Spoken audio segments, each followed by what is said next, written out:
UP की सियासत में नया मोड़ देखने को मिला है और केंद्र बिंदु में आए दो राजभर नेता। खास बात यह है कि दोनों नेता वर्तमान सरकार में मंत्री हैं। मंत्री पद पर रहते हुए दोनों अपनी शक्ति का प्रदर्शन के जरिए आमने सामने हुए।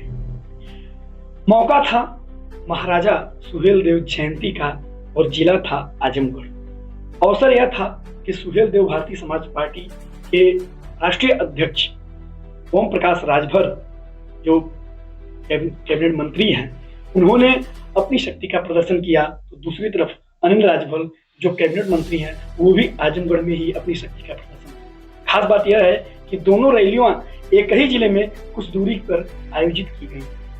अब एक बड़ा सवाल यह है कि आप सामने 2027 का चुनाव है, ऐसे में क्या यह एनडीए में सब कुछ ठीक चल रहा है?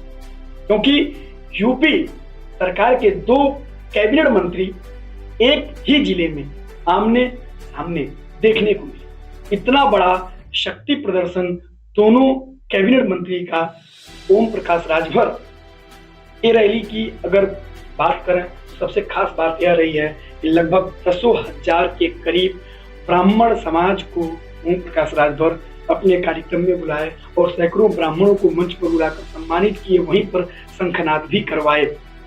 ऐसे में कई पिछड़े वर्ग के समुदाय के लोगों को भी उन्होंने अपने रैली में बुला करके आगामी चुनावों में गठबंधन में अपनी ताकत पर, सीटों पर बार्गेनिंग पावर हासिल करने के लिए कहीं न कहीं उन्होंने एक संदेश दिया।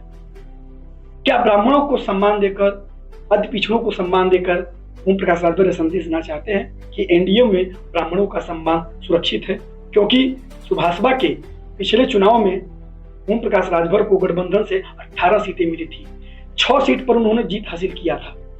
इस अपनी ताकत के जरिए आजमगढ़ मंडल में अपने आप को और प्रभावी करने के लिए इस रैली का उद्देश्य रहा है।